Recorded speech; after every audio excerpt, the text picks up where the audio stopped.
நாடு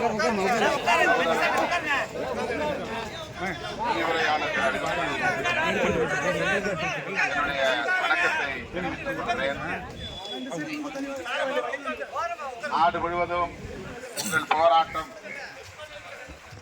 தொடர் போராட்டமாக கடந்த பிப்ரவரி 9ஆம் தேதியிலிருந்து நடைபெற்று வருவதை நான் அறிவேன். தவிர்க்க முடியாத காரணங்களால் ஏற்கனவே ஒப்புக்கொண்ட நிகழ்ச்சிகளால் உடனடியாக உங்களை வந்து என்னால் சந்திக்க இயலவில்லை. இன்றைக்கு அந்த சூழல் அமைந்திருக்கிறது. நியாயமான கோரிக்கைகளை முன்வைத்து நீங்கள் நடத்தி கொண்டிருக்கிற இந்த போராட்டம் வெற்றி பெற வேண்டும் என்று முதலில் வாழ்த்துகிறேன்.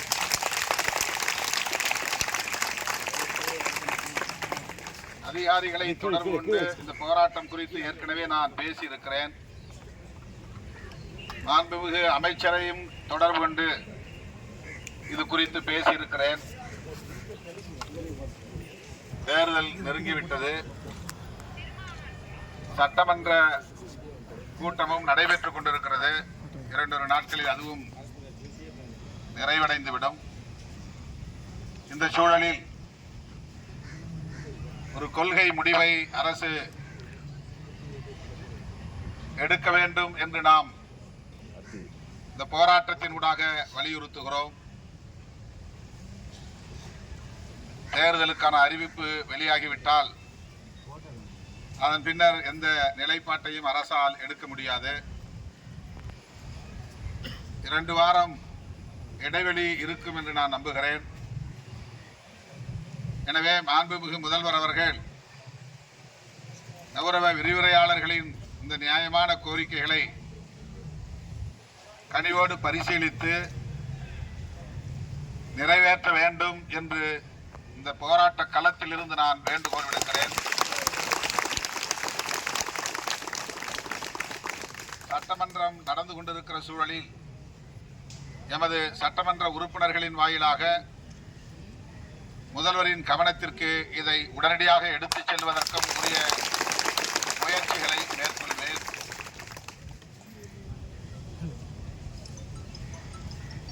ஏற்கனவே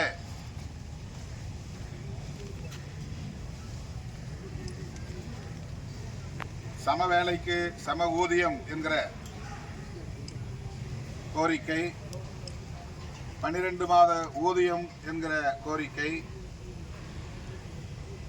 உறுப்பு கல்லூரிகளுக்கு வழங்குவதைப் போல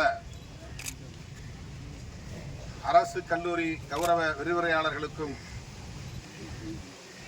இபிஎஃப் பிடிக்க வேண்டும். கல்லூரியில் பணியாற்றும் பெண் கௌரவ விரிவுரையாளர்களுக்கு ஊதியத்துடன் கூடிய பேறுகால விடுப்பு வழங்க வேண்டும். பணி ஓய்வு பெறும் கௌரவ விரிவுரையாளர்களுக்கு பணிக்கொடையாக ரூபாய் 25 லட்சம் வழங்க வேண்டும் என்கிற இந்த 5 அம்ச கோரிக்கைகள் அரசுக்கு எந்த நெருக்கடியையும் உருவாக்கக்கூடியதல்ல. மிக இலகுவாக இவற்றை நிறைவேற்ற முடியும். பிற விரிவுரையாளர்களைப் போல, அதாவது அரசு ரெகுலர் லெக்சரர்ஸ் அல்லது ப்ரொஃபசர்ஸ் அவர்களைப் போலவே கல்லூரியில் முழு நேரமும் இருந்து கல்லூரியில் உள்ள மாணவர்களுக்கு பாடம் எடுப்பதுடன் நிர்வாக வேலைகளையும் சேர்த்து செய்யக்கூடிய பணிகளை இவர்கள் ஆற்றி வருகிறார்கள். எனவே இந்த கோரிக்கைகளில் உள்ள நியாயத்தை அரசு உணர வேண்டும், அதை உள்வாங்கிக் கொள்ள வேண்டும்.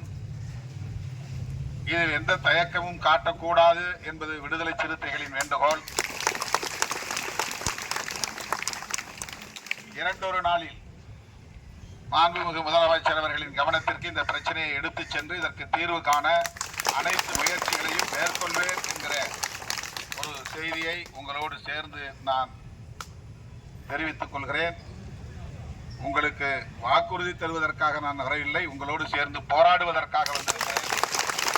இந்த குரலோடு எங்கள் குரலும் இணைந்து ஒலிக்கும் என்பதை சொல்லுவதற்காக வந்திருக்கிறேன். எனவே உங்கள் போராட்டம் வெல்ல என்னுடைய மனமார்ந்த வாழ்த்து.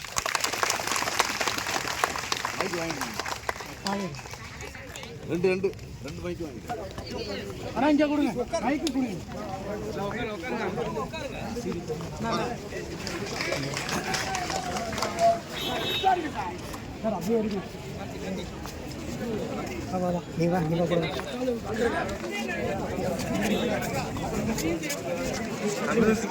பள்ளிவிடு தலைவர்